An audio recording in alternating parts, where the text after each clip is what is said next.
I mean, who should talk about USIP? Nate. Yeah. Okay. Yeah. So Jesse, there's an agency, a small agency called the United States Institute of Peace.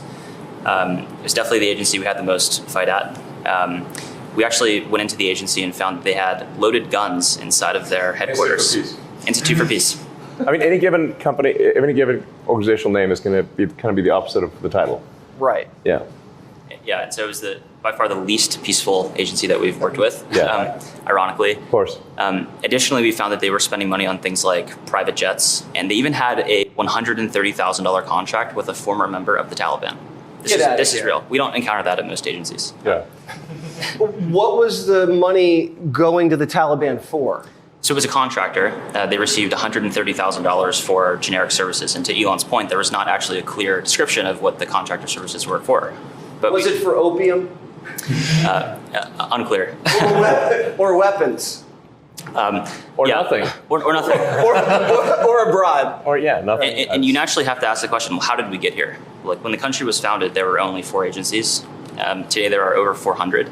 So there's been a 100x increase in the number of agencies since the founding of the nation. And thanks to President Trump, he's now signed 2 executive orders to start to reduce the number of agencies in the government, and the Institute of Peace was one of them, which is why our team went in to try and understand what was going on. And that's when we found all of the craziness, like the weapons in their armory. We found the payments to the Taliban. Okay. Oh, yeah.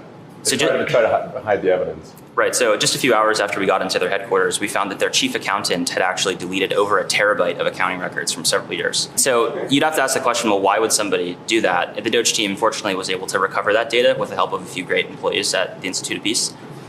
And I think the most troubling thing was they received $55 million a year from Congress, and any money that went unspent, instead of returning that to Congress, they would sweep it into a private bank account, which had no congressional oversight. And that's what they would use to fund things like events at their headquarters and the private jets.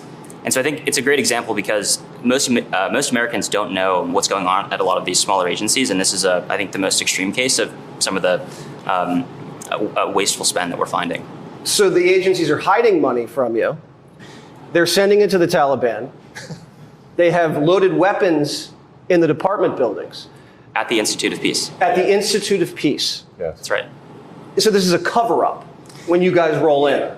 This one, yes, they cover up. Yes. It's a cover-up. They did delete a vast amount of financial information. That's really a definition of a cover-up. Isn't that illegal to delete evidence?